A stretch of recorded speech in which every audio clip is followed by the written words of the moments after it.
Hello guys, let's go ahead and take a look at a very interesting subject, which is IPv6 address assignments from the ISP and subnetting.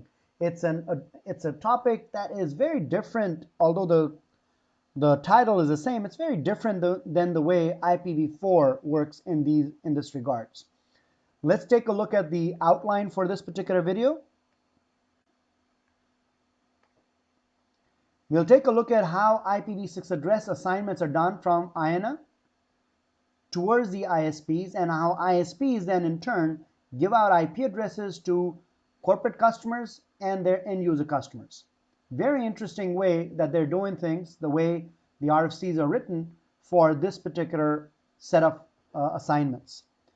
So let's start from the IANA first. IANA, basically what it does, it delegates authority to these regional internet registries called the RIRs. The RIRs are assigned addresses from IANA. The regional internet registries, for example, Africa would have its own, North America would have its own, would get assigned an address space that in turn they can then assign to the local ISPs. The IANA basically gets blocks in the 2000:12 range. All right. So IANA will assign these addresses to the regional internet, registries, which now have a whole bunch of address space at their disposal to assign to the ISPs. The RIRs are responsible for taking this address space and assigning them to your local ISPs in that particular region. So from this range, IANA assigns the register address blocks from the 2000:12 range, and each registry starts assigning IP addresses blocks based on their assigned range to the ISPs, and very few customers that request a very large address block. Very few of those customers. Generally, the RIRs deal with whom? The function of the RIRs is not to deal with the end customers. They are generally 90% of the time dealing with the ISPs in the region. And they assign them address space based on their allocated address space from IANA.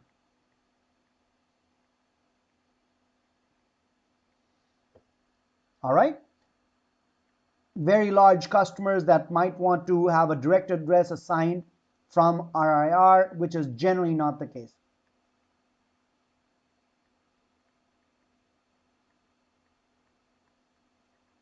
Right? This is what is more common.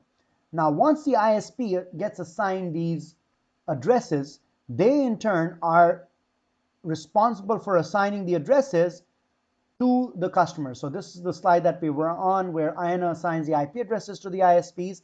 Now the ISPs in turn are responsible for assigning the addresses to your customers. This is where you need to understand IPv6 is very different than IPv4. Let me explain that. In the IPv4 address space, you had a major network, let's say a class A major network, which had a predefined subnet mask of /8. So when the ISP assigned the customer an address range, he assigned him an address space that included the major network and maybe a subnet of it.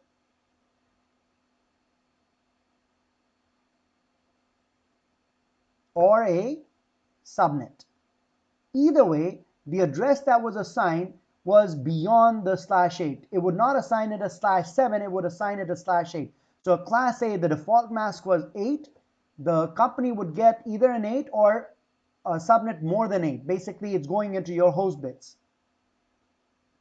Now, once the company got that address, let's say as an example, the company got 150.1.1.0 as an address space, or for that matter, he got two of those, 150.1.2.0. Now, already at this point, if you look at it from the default perspective, the default for this is a class B, which is /16.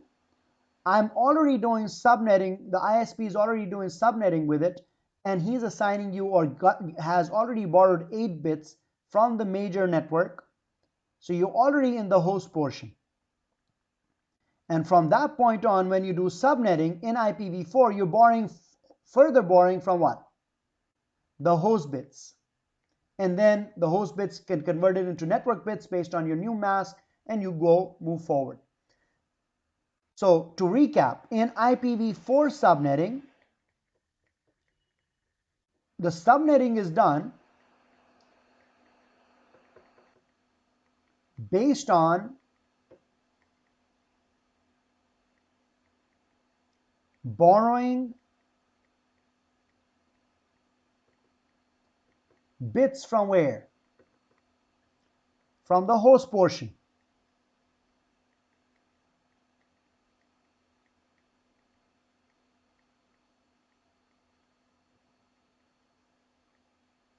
All right? In IPv6, they didn't do it like that. What the RFCs for IPv6 addressing state is that the ISP is not going to assign him the full network. Do you guys remember in the previous videos we talked about the default network and host breakdown of an IPv6 address? 64 bits, 64 bits. Agreed? This is the default, right? But what the ISP has been mandated to do based on the RFCs of IPv6 is not to give a /64 address to the clients. Instead, to end customers, it is mandated to give a /48 network. So the 16 bits that are remaining over here is up to the customer to assign as part of subnets of that network. So by the time he gets done with it, he has 65,000 subnets that are automatically as part of the default IPv6 addressing scheme. So you don't need to borrow any host bits. You get 65,000 subnets at your disposal even before going into the host portion, which is more than enough. And in the host portion, roughly you get 2 to the power of 64 bits, which is a huge number of hosts per network. IANA does not expect to have any shortage of these addresses. So they initially, actually what happened was IANA mandated that not only to your corporate customers or clients, but also to your small office, home office type of setup or end users, assign a /48, which was a big wastage of addresses. Customers, corporate customers, I can understand that you can have 65,000 hosts, but then they said, well, we'll use a /48 also for end users because we have enough of addresses to give out.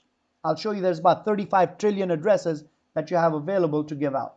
35 trillion is a huge number.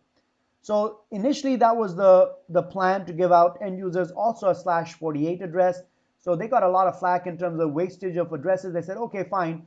Although right now the home networks don't have subnets, but even if they do have subnets, we want to give them the capability of having subnets. So they agreed upon giving the end users a /56 address. So that basically means any end user or a home user, small office, small office or home office, or an end user will get 56/56 as the address assigned. That still gives it 8 bits, which is 256 subnets before it actually gets into the host portion. So you don't even do subnetting from the host portion. You do it in the last 16 or 8 bits of your network ID. This address in part of your IPv6 addressing scheme, the last 16 bits are known as subnet ID. The reason they're called subnet ID is because the ISP is assigning a /48 and nowadays with an end user /56. We'll take a look at how to do that, but understand it's completely different from what? From IPv4. So IPv4 subnetting, 8 into what? The host portion. The subnetting was done based on the host portion. IPv6 is already, there is a provision for doing subnetting in the network portion. And the subnet that the company is given, if it's a corporate client, he's going to be given a /48, which gives you automatically a range of 65,000 subnets that the corporate client can create. And an end user or home office type of user is going to get a /56, which gives him 256 subnets available. Hope that clears up the way IPv6 addressing takes care of subnetting. Let's take a look at some of these examples over here and go more into detail about that. So ISPs to corporate customers, how does it work? IPv6 is not the same as IPv4, as I explained. There's no shortage of IPv6 addresses as foreseen by IANA. This is not me telling you guys, this is IANA, the way they have perceived it. They've done their research that they don't perceive any shortage of IPv6 addresses, at least not in our lifetimes. In IPv6, ISPs assign a short prefix to each end site, so they're able to have many subnets up until /64 as they need, because they're not assigning what? A /64 to him. He's going to assign him what? The ISPs will generally assign a /48 to the corporate customers.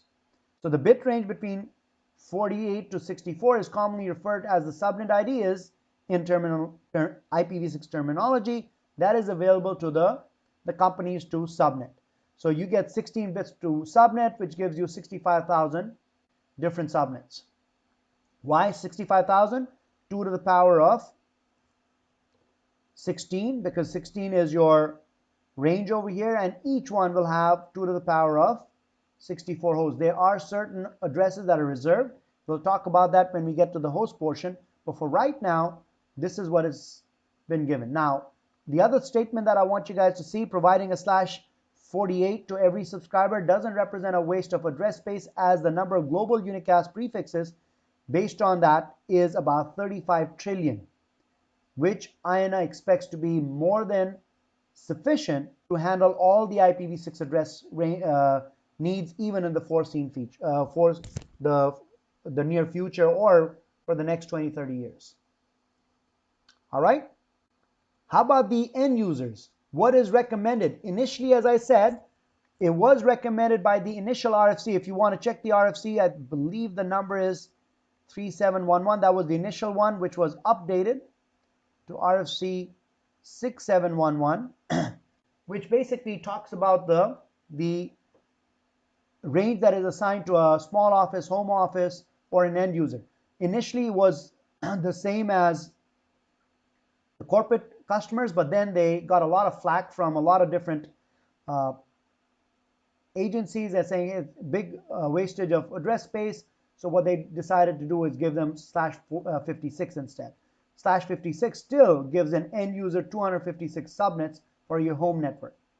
All right. The expectation over here that they're taking care of is that even home sites will grow to support multiple subnets going forward. Hence, it's strongly intended that every home site be given multiple subnets. You get 256 subnets. Now, what they want to do is they want to keep the host portion untouched. There are certain features that use or utilize the entire 64 bits for the host portion. We'll talk about that. Actually, we did a little bit. Do you remember the FE80, the link local address? In that, the host portion, they automatically took in the MAC address to assign the host portion. We can do that with a global or a unique local address as well. So that's why they want to keep the host portion as 64 bits to utilize those different features. All right. So even with that, with the assignment of the global unicast address from your ISP for an end user, it's /56. And they can do the subnets over there. They can use the 8 bits for that. They'll have the ability to create 256 subnets. The host portion is abundant, 2 to the power of 64. All right.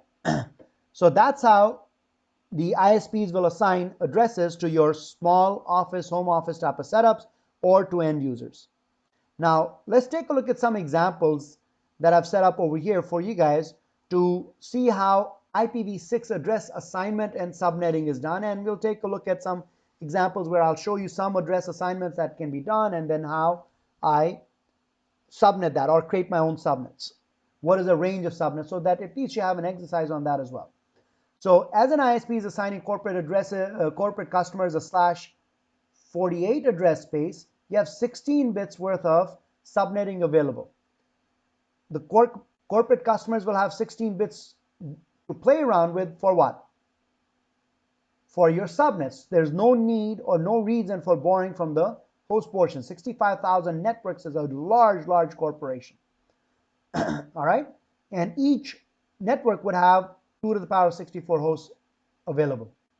Although the company can still borrow from the host portion, it is generally not done and not recommended.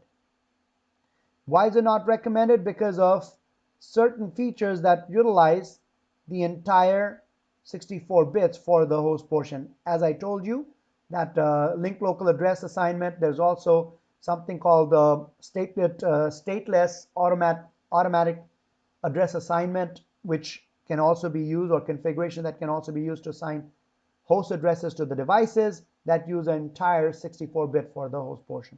We'll take a look at that later on, but just recommend that you don't use any of the host portion for your IP subnetting. Subnetting is done in what portion of the address? If you have an address assigned to you, let's say 2000.199:1::, this would be your /48 address. Why 48 address?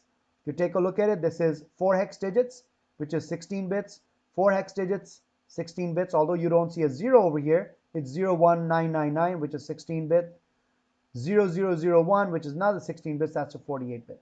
Now you have the ability to utilize the 4th octet for your subnets that you want to create. This is the global address that the ISP is going to assign. You will have 4 hex digits to play around with before you get into the host portion. And that's the example that I want you guys to take a look at in the coming slides. All right, so let's dive into it. So in this particular example, what I'm doing is I am assigning the address of 200:192:1:/48 to a customer. The ISP is assigning it to this company called ABC. What I want you guys to get into is to figure out some addresses that you can assign to, or subnets that you can assign to your internal subnets.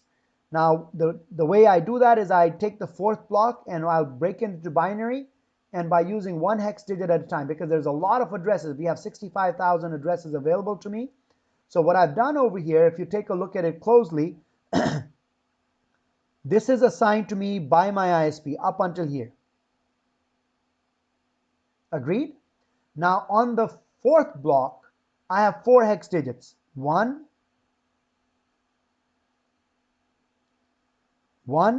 2, 3, and the 4th one. The 4th hex digit, I've broken it into binary. Let me just do it for you guys as well. 192:1. So I'll expand this so you guys can see it and write them in different colors. The blue color that I'm writing right now is the ISP assigned address. So 2000, and I'll put all the digits. Up until now, it's all in hex. Okay, now I have 4 hex digits available for breaking down.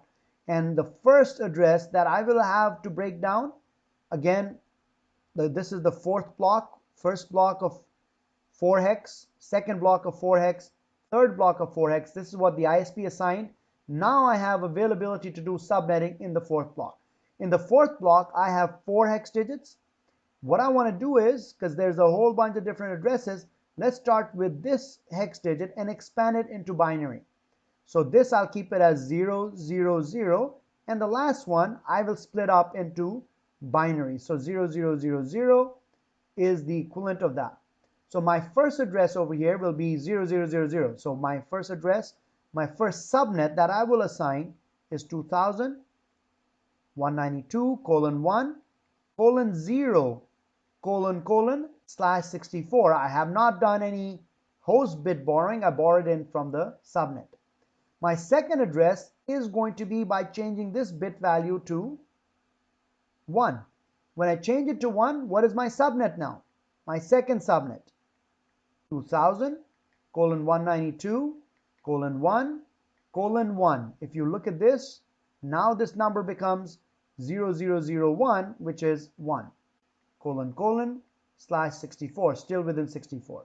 The next one, in binary, I'm going to change this to 10, which becomes 2000:192:1: it is 0010, which is 2. So 000, this becomes 2.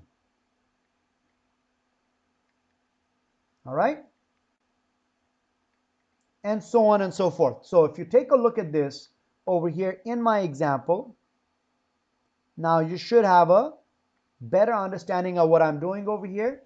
This is that fourth hex in the fourth octet, or not octet, fourth block. 1 block, 2 block, 3 block, 4 block. The first number is 0000.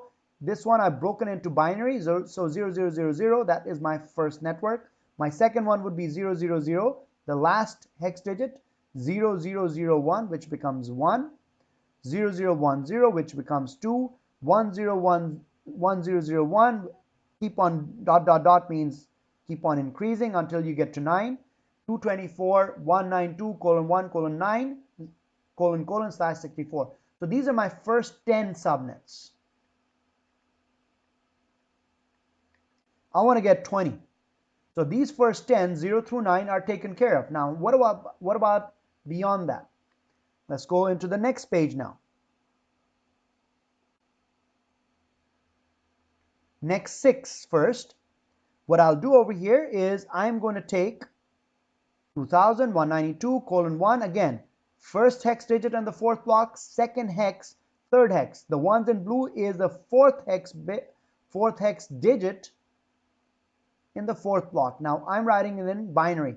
I've already gotten up to 00, sorry, not 00, to 1001 in the fourth hex digit, which is 9, which was on the previous page. Now the next one after that would be 1010, which is 10. 10 you write in hex as A. So after 2000:1:9/64, the next one would be 2000:192:1:A:/64. This is the network administrator in your company doing that and then assigning it to different subnets. Then B, then C, then D, then F. F becomes this. Now, as soon as you reach the limit on the first hex digit, now you have the second hex digit that you need to get into or eat into. And that's what I'm doing over here. So now, this one is taken care of. So I'm up until what? 10, sorry, I was up until 1111. So if I have 1111 in the fourth hex digit, in the fourth block, now if I add 1 to it, the next digit, I will carry 1 over across to the other digit, which is the third hex digit. So now I'm involving the third digit, the third hex digit, and it becomes 0. It was 0000 up until now. It will be a 1. I'll carry 1 over here, and this now all becomes 0. So that number is 1 for the third, 0 for the fourth. So 10. 0001, 001. So 11, 12, 13, 14, and eventually I'll have 0001, 1111, which is 1F. When you add plus 1 to 1F, you add 1 to F, it becomes 0, and you carry 2 over here, so it becomes 20. So so again, 1F is like this. You add 1 to it, you carry 1 across over here, you carry 1 across over here, becomes 0 again, carry 1, becomes 2. So it's 200000, which is 20. So after 1F, the next hex digit is 20. So now I'm taking up the second hex digit, 2000, 21, 22, 23. Eventually it'll get to 2F, And once 2F is reached, 30. When, again, from 30, it goes to 3F. Again, add 1 to it, becomes 40. 41 to 40F, 50. 50 to 5F, 60. So let me write this down just to wrap this up. So I started with 2000, 192, colon 1, colon, we started with 0, colon, colon, slash 64, went all the way till what? F, colon, colon, slash 64. As soon as I reach F over here, the next number becomes 1, colon, 10, colon, colon. From 10, it becomes 20. Actually, sorry, not 20, it becomes 10. 10 becomes, goes all the way to 1F,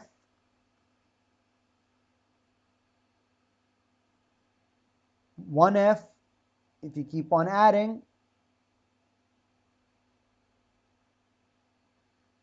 becomes 20. You keep on adding to 1, to 2, to 3, to 4. Eventually, you're going to get to F.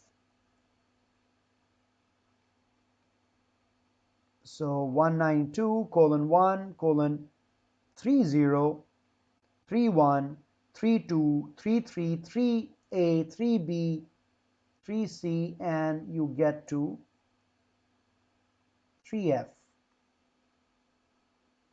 So again, 40 to 4F, 50 to 5F, so on and so forth, until you get to a point that you have this one as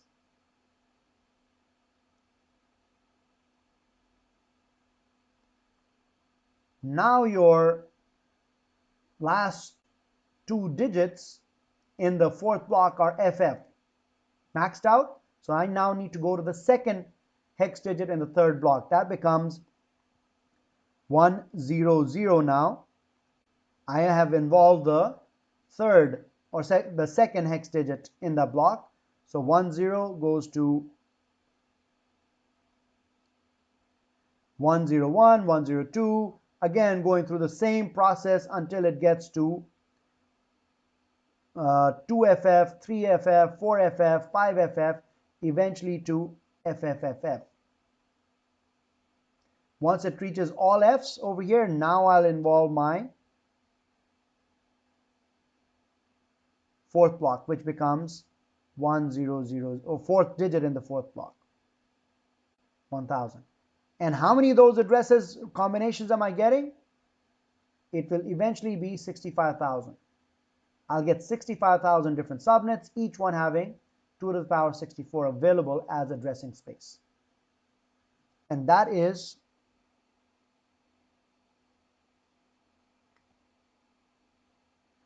this example over here.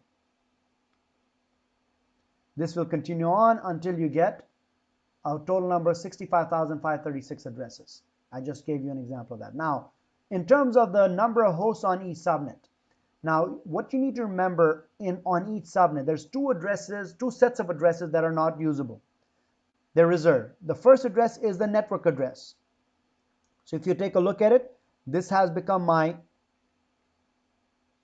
network portion, which is fine. It's still /64. I have not borrowed anything from the host. In the host portion, what is the range of addresses that you can have?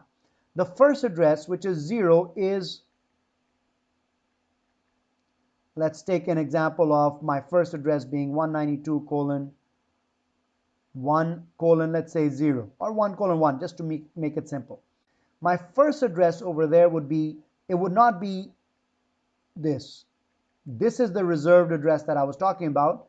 The first address is reserved. This is basically representing the network. So the first usable address is colon colon 1.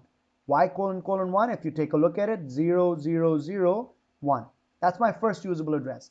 2, 3, 4, 5, and all the You have a whole bunch of addresses available all the way till now.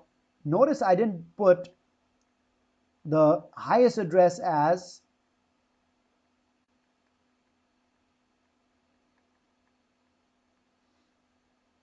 FE. The reason for that is the last 128 addresses are reserved. Okay, in that range, the last 128 addresses are reserved, so the last usable one is FF7F. So any network that you have, the range of addresses that you are going to have, you're going to lose out about 129 addresses from that 2 to the power of 64 addresses. Which addresses do you lose? Which 129 address? The first address and the last 128 addresses are lost. Still a huge number of addresses available at your disposal. So that's the last usable address. You're never going to get to that point, but this is that address space, or that's the address that is the last usable address. After that, it'll give you a message saying, hey, listen, these addresses are reserved. So the 7F is the last usable one. Why 7F?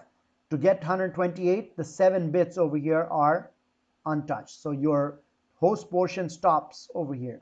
The last 3 bits are untouched. So in reality, you just get 2 to the power of, you lose those 7 bits, so you get 2 to the power of 57. So which is still a big number, but those 7 bits are lost. The last 7 bits. The last 7 bits give you the 128 address range. So just remember that. 77, so FF7F in the last octet from is available as a host portion. All right, this was for a corporate network. Now the corporate is done. Let's take a look at the small office, home office, or an individual user example. Almost the same. The only difference is generally, as it's recommended by IANA, that it will not assign a /48, it'll assign a 56. So the address that I'm using over here, just to make it different, is 2000, 199, 1100. Now, when I say 1100, what does that mean? 1:1100. Sorry, I'm missing one number over here. Let's put that number over here.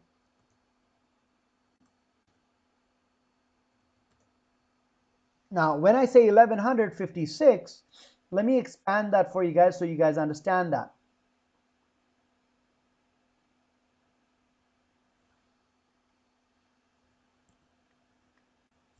Okay, the ISP assigns 200, 199, 1, which is 48, and 11.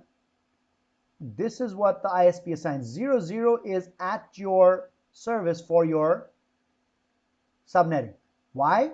Because you will, with the 2 hex digits being available to you, that's why I put a 00 over here, is that gives you the 256 subnets, 8 bits. 2 hex is 8 bits, the 256 subnets that are available. So let's break the 4th block into binary by using 1 hex digit at a time. As I'm showing you over here, based on what? This thing. This is fixed. As I'm showing you over here with the color, this number over here is the number that is assigned to you by your ISP. I don't have this at my disposal. My numbering starts with this hex digit, the 3rd hex digit, and the 4th hex digit. Just like I did for the corporate customer, let's break the last digit into what? Into binary. So 00 is what I get. So my first subnet that I can assign is 2000 colon, I just copy pasted, so let me change this over here so you have the right thing. 199.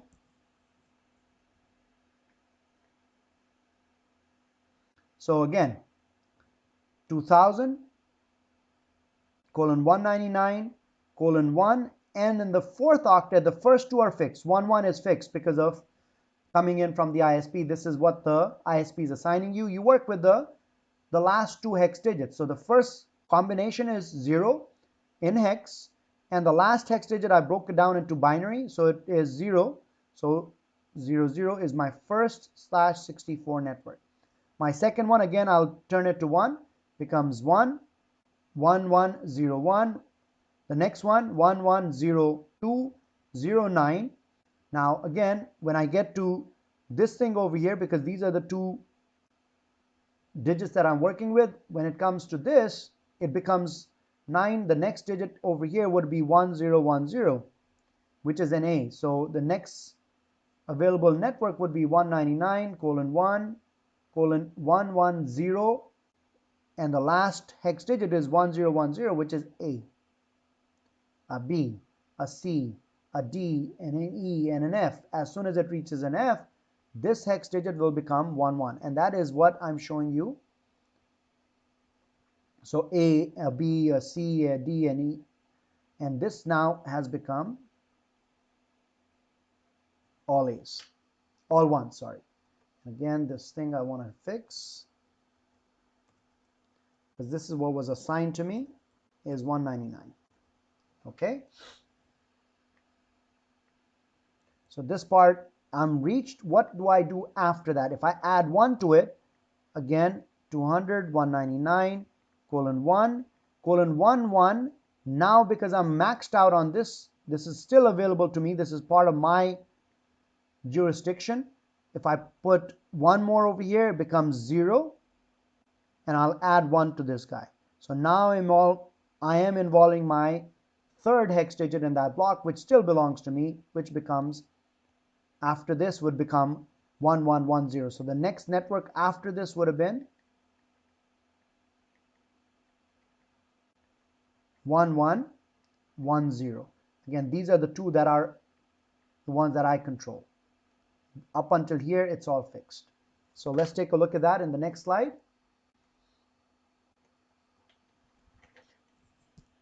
So again, as I showed you, once I exhaust all the 11s here in the previous one, I add 1 to it, this becomes 0. I carry 1 over here on the next hex digit, becomes 1.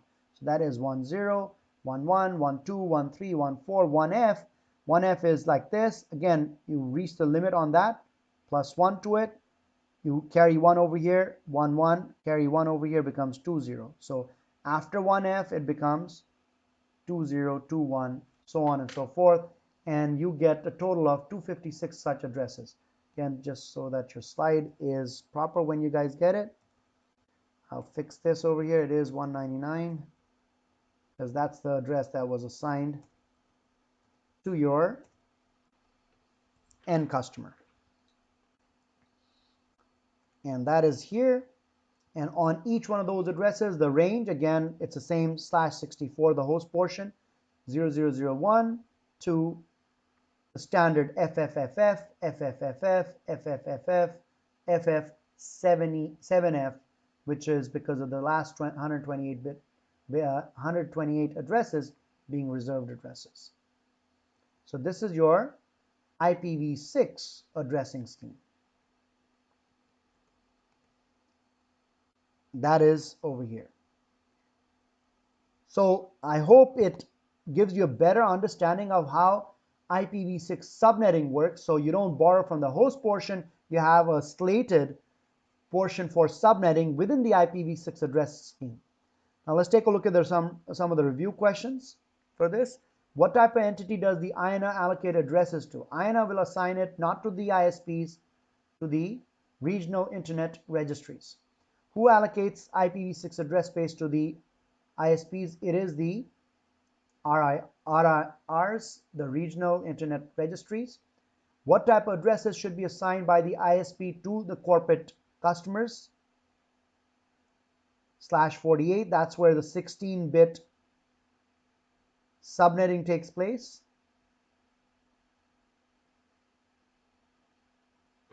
What type of address space is recommended for small office, home office, or individual customers? /56. Initially, you still might search on the internet and see some documents recommending /48. That RFC has been updated to the /56. So the current implementation recommends that you use a /56 to assign to small office, home office, or individual customers. Hope you guys enjoyed the video. I'll see you guys in the next video, in which I'll show you how to assign IPv6 addresses. What are the commands to do it?